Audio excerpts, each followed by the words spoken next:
Press के हमारे भाई सबको मेरी तरफ से आदाब, सत श्री अकाल और नमस्कार। जहाँ तक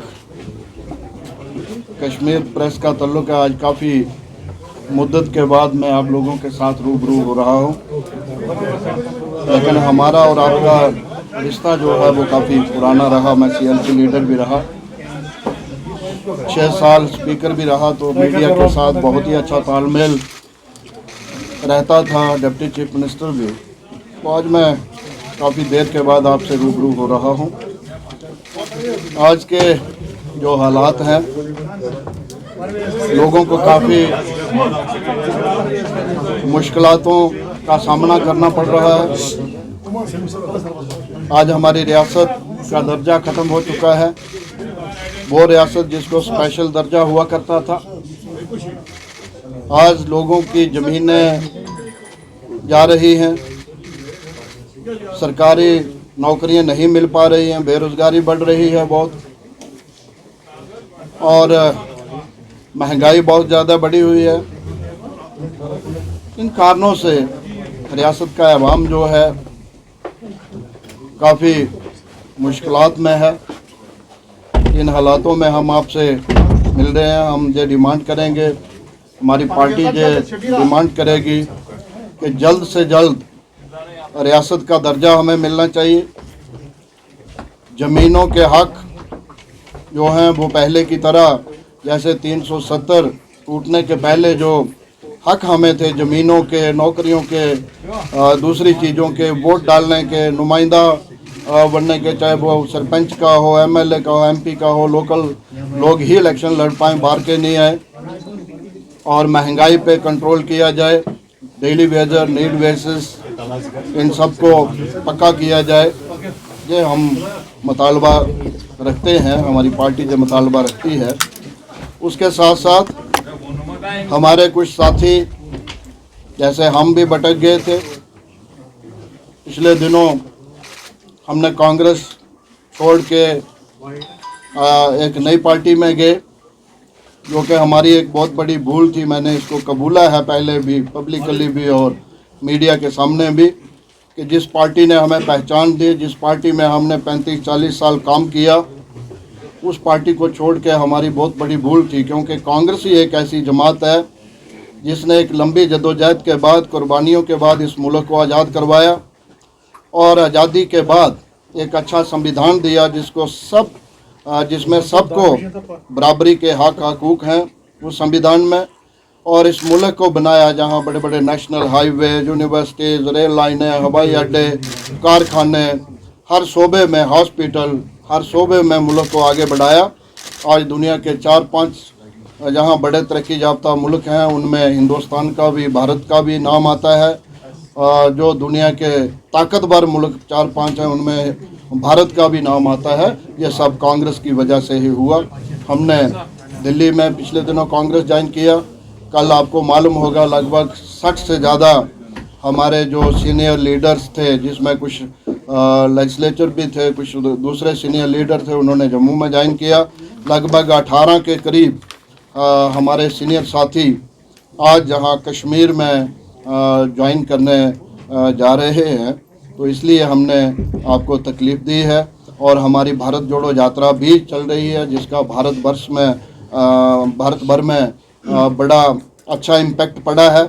एक आप तब्दीली मुल्क के अंदर देख रहे हैं। और मैं समझता हूं कि जम्मू कश्मीर में भी जोर शोर से श्री माननीय राहुल जी की जो भारत जोड़ो यात्रा है वो जहां भी कामयाब रहेगी, और उसकी पूरी तैयारियां जो हैं वो चल रही है। इसके बारे में, यात्रा के बारे में चेतन चौहान जी आपको तफसील में बताएंगे। उसके पहले मैं कुछ नाम पढ़ना चाहता हूं जो साथी आज ज्वाइन कर रहे हैं। Haji Abdul Gani Khan, ex vice president JKPCC, district president Srinagar, जो 15 साल रहे हैं। Chairman central zone committee DAP join किया। ये लगभग 18 लोग हैं, और भी लोग जो हैं वो राब्ते में हैं। बड़ी जल्दी आप देखेंगे और लोग भी आगे ज्वाइन करेंगे। अब मैं रिक्वेस्ट करूंगा चौहान साहब से कि जो यात्रा के बारे में आपको ब्रीफ करें। सभी श्रीनगर के प्रेस के साथियों को नमस्कार। और मैं यहाँ भारत जोड़ो यात्रा का कोऑर्डिनेटर हूँ जो वैली के अंदर आनी है। ये यात्रा सितंबर के महीने से कन्याकुमारी से चली थी और प्रदेश दर प्रदेश होते हुए अब ये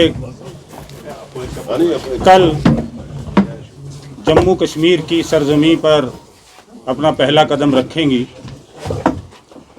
और मुझे बड़ी खुशी से ये आपको बताने में खुशी होती है कि जो मुद्दे राहुल जी ने लेकर चले थे इस देश के लिए, जो मुद्दे इस देश के लिए राहुल जी लेकर चले थे, जिस तरीके के आज माहौल पूरे देश के अंदर है कि जो सरकार इस वक्त